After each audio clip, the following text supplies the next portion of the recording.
आरो BTC सरकारनि गेजेरजों बेयाव फ्री अफ कस्ट मानाव गेदेर हाग्रामा महिलारि सारा कचिंखौ स्टेट सार्भिस एन्ड सेन्ट्रेल सार्भिसनि थाखाय BTC आवनो कचिं सेन्टारखौ लाबो सिख्लाखौ मानसि खालामनो थाखाय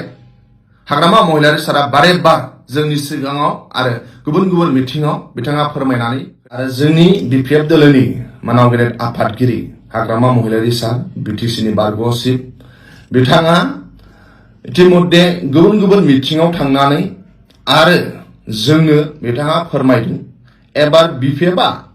BTC आव सरकार दानायनि उनाव BTC नि लाइमोनफोरनि थाखाय youth employmentनि थाखाय 100 कोटी फान्ड बिथाङा लाबोनो नागिरदों बोसोरसेयाव 100 कोटी फान्ड only सेंग्रा सिख्लानि थाखाय गुबुन गुबुन आयदानि थाखायबो मानाव गेदेर हाग्रामा महिलारि सारा गोबां स्किम लादों नाथाय आं दिनै सावरायनो नागिरदों only BTC नि लाइमोनफोरनि थाखाय मानाव गेदेर हाग्रामा महिलारि सारा बुंदों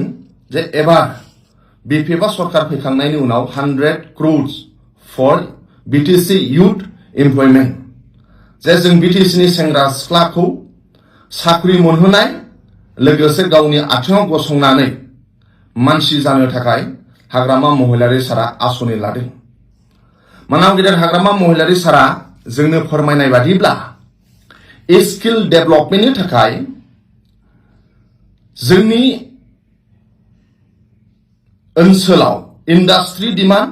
मार्केट डिमान्ड आरो ससाइटि डिमान्ड जे मा स्किल थायोब्ला इन्डास्ट्रिफ्राव साख्रि मोनो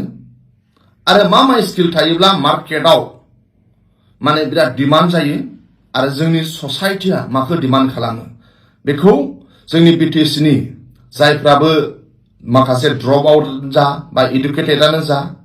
बा जायफ्रा सेंग्रा यां सेंग्रा सिख्ला यां जेनेरेशन बिसोरनि थाखाय मानाव गेदेर हाग्रामा महिलारि सारा 100 कोटी फान्ड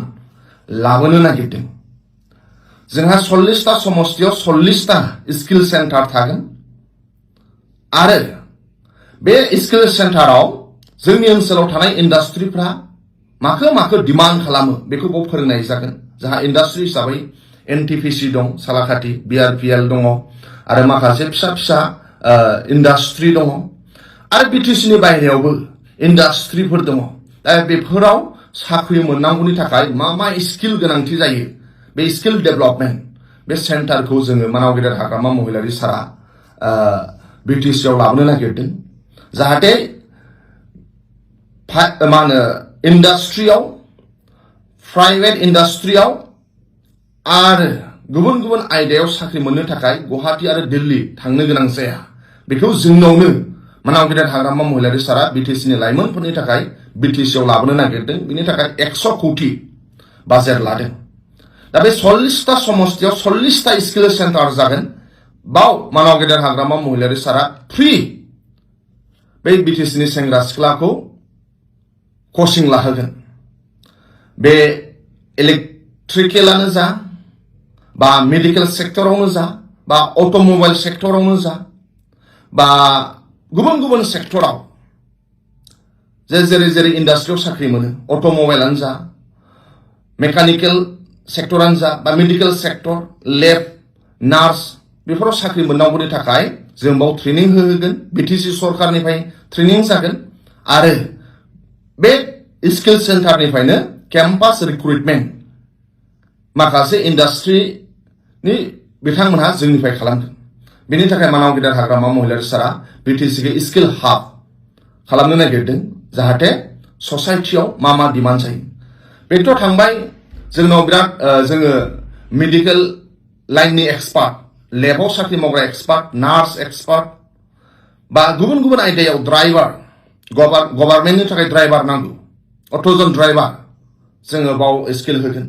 बिउटिशियान जोंनि ससाइटियाव बिउटिशियाननि थाखाय बिराद जायगा दङ दा ओंखायनो बिउटिशियान बाव प्रडाक्ट खालामनाय जागोन बेनिफ्राय नोङो हेन्डलुम सेक्टरावबो बा गुबुन गुबुन जि प्राइभेट सेक्टराव जोंनि ससाइटियाव जि गोरों जायोबा स्किल जायोबा साख्रि मोनो जोंनि इन्डास्ट्रियाव जि गोरों जायोबा साख्रि मोनो बेखौ मानाव गेदेर हाग्रामा महिलारि सारा स्किल डेभेलपमेन्टनि थाखाय BTC आव स्किल सेन्टार खालामनो नागिरदों आरो बेल' नङा मानाव गेदेर हाग्रामा महिलारि सारा बै स्किल सेन्टाराव स्किल लाखांनायनि उनाव नों जुदि प्राइभेट इन्डास्ट्रियाव थांला बा नोङो BTC नि माखासे इन्डास्ट्रिफ्राव साख्रि मावला नाथाय नोङो गावनि आथिङाव गसंनो नागिरो नों जोंनाव कचिं लाबाय नों गोरों गोरा जाबाय नाथाय न'आव थांनानै नों गावनो फिसा नों जुदि खुलिनो नागिरहैयोब्ला बेखौ मानाव गेदेर हाग्रामा महिलारि सारा BTC सरकारनिफ्राय फाइनान्सियेल एसिस्टेन्ट होनाय जागोन बेखौ नों रिटार्न खालामफिननो नाङा बे फाइनान्सियेल एसिस्टेन्टनि गेजेरजों नोङो गावनो नोङो मा होनो बेखौ खुलिनानै नोङो गावनो सेल्फ एमप्लय जाहैनो हाबाय नों अनार जाहैनो हागोन बेनि थाखायबो मानाव गेदेर हाग्रामा महिलारि सारा स्किलखौ एबार बिराद सिन्था खालामदों जे industry demand marketing demand and society demand बेनि थाखाय मानाव गेदेर हाग्रामा महिलारिया BTC नि साफ्रोमबो सेंग्रा सिख्लानि थाखाय स्किल डेभेलपमेन्टआव 100 कौटि फान्ड लाबोनो नागिरदों बेजों लोगोसे एडुकेटेड सेंग्रा सिख्लानि थाखाय सेन्ट्रेल सार्भिस आरो स्टेट सार्भिस सेन्ट्रेल सार्भिसनि थाखाय आरो स्टेट सार्भिस आरो BTC सार्भिस आं गिबियाव BTC गभर्नमेन्टनि सार्भिस BTC आव जोंहा एक्जिस्टिं माखासे मानसिफोरा रिटायारमेन्ट जायो बिसोरा अलरेडि मा होनो पस्ट थायो आरो जों निउ पस्ट क्रिएशन खालामगोन existing post and new post creation BTC नि बेसेबां गभर्नमेन्ट जब ओंखारगोन बे BTC नि पस्टआ अनलि फर BTC इउथ जागोन मानाव गेदेर हाग्रामा महिलारि सारा बुंदों BTC नि बेसेबां पस्ट खालि जागोन आरो गोदान क्रिएशन जागोन बे पस्टफोरा फर BTC इउथनि थाखाय बे जाहैबाय BTC नि थाखाय स्टेट सार्भिसनि थाखाय स्टेटआव आसाम पाब्लिक सार्भिस कमिसन बा नोङो पुलिसानो जा बा नोङो गुबुन गुबुन मेडिकेल सेक्टरावनो जा जे आसाम स्टेटआव सार्भिस मोननांगौनि थाखाय जि कचिं नांगौ जि गुवाहाटीयाव कचिं मोनो बा आसामनि गुबुन गुबुन जायगायाव कचिं जायो बेखौ जोङो BTC आवनो लाबोगोन जे BTC नि सेंग्रा सिख्लाया स्टेट सार्भिसआव साख्रि मोननांगौनि थाखाय कचिं लानो गुवाहाटी थांनो गोनां जाया BTC आवनो कचिं सेन्टार लाबोगोन आरो बे कचिं सेन्टाराव BTC नि सेंग्रा सिख्लाया हाग्रामा महिलारि सरकारनि गेजेरजों फ्रि कचिं मोनगोन आरो बेनिफ्राय नोंथांमोनहा गोरों गोरा जानानै स्टेटआव सार्भिस मावहैनो हागोन आरो बेल' नङा सेन्ट्रेल सार्भिस जेरै इउनियन पाब्लिक सार्भिस कमिसनानो जा नेशनेल डिफेन्स एकाडेमि NDA आनो जा रेल मा होनो बिनि सार्भिसनि थाखाय रेल कचिंआनो मा होनो रेलवेनि थाखाय जि कचिं जायो बेयानो जा बा नोङो पेरामिलिटारिनि थाखाय बा बेंक POनि थाखाय बा गुबुन गुबुन सेन्ट्रेल सार्भिसनि थाखाय जोंनि रावबो BTC नि गोरों गथ'फ्रा दिल्ली आरो गुवाहाटीयाव थांनो गोनां जाया बे कचिंफोरखौ स्टेट सार्भिस एन्ड सेन्ट्रेल सार्भिसनि थाखाय BTC आवनो कचिं सेन्टारखौ लाबोजोबनो नागिरदों हाग्रामा महिलारि सारा आरो BTC सरकारनि गेजेरजों बेयाव फ्रि अफ कस्ट मानाव गेदेर हाग्रामा महिलारि सारा कचिं होजोबगोन दा आं बेखौसो फोरमायनो नागिरदों मानाव गेदेर हाग्रामा महिलारि सारा इउथ एमप्लयमेन्टनि थाखाय गभर्नमेन्ट सार्भिस बा प्राइभेट सार्भिस बा ससाइटियाव ओनसोलाव नों गावनो गावनि आथिङाव गसंनो थाखाय मानाव गेदेर हाग्रामा महिलारि सारा 100 कौटि बोसोराव अकल सेंग्रा सिख्लानि थाखाय फान्ड लाबोनो नागिरदों BTC नि लाइमोनफोरखौ मानसि खालामनो थाखाय दा ओंखायनो आं दिनै ससियेल मिडियानि गेजेरजों जोंनि BTC नि साफ्रोमबो सेंग्रा सिख्लाफोरा BPF नि दैदेनगिरिफोरजों कानेक्सन जा जोंजों कानेक्सन जा मानाव गेदेर हाग्रामा महिलारि सारा नोंसोरजों दङ नोंसोर साननो नाङा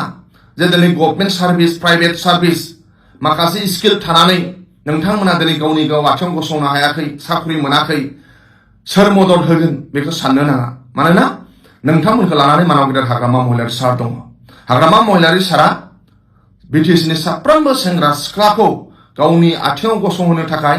बा साख्रि मोनहोनो थाखाय गभर्नमेन्ट साख्रि आरो गावनि गाव आथिङाव गसंनो थाखाय मानसि खालामनो थाखाय 100 कौटि फान्ड लाबोनो नागिरदों बोसोरसेयाव बेखौ जाहाथे नोंसोरो गावनो गाव आवगायबो आरो बाव जाहाथे आग बाहाग लाफैयो बेखौ आं लाइमोन BPF नि थाखाय लाइमोन BPF नि जानानै साफ्रोमबो BTC नि सेंग्रा सिख्लानिसिम खावलायनाय थाबाय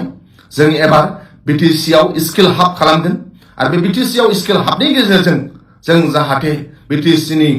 सेंग्रा सिख्लाया BTC नि बाहेरायावबो जाहाथे साख्रि मोनहैयो आसामावनो जा बा भारतनि गुबुन गुबुन जायगायावनो जा बा भारतनि बाहेरायावबो जाहाथे जोंनि स्किल जाखांनायनि उनाव जाहाथे बुहुमनि अबा मोनसे खनायाव जाहाथे साख्रि मोनहैयो बिनि थाखाय मानाव गेदेर हाग्रामा महिलारि सारा साफ्रोमबो BTC नि सेंग्रा सिख्लाखौ गावनो गाव आथिङाव गसंनो थाखाय आरो मानसि खालामनो थाखाय जे 100 कौटि फान्ड लाबोनो नागिरदों ओंखायनो इयुथफोरा कानेक्ट जा नोंसिनि फिउचारनि थाखाय एबा BPF आ सेंग्रा सिख्लाखौ मानसि खालामनो थाखाय हाग्रामा महिलारि सारा बारे बार जोंनि सिगाङाव आरो गुबुन गुबुन मिथिङाव बिथाङा फोरमायनानै होदों थेंक इउ गोजोननाय थाबाय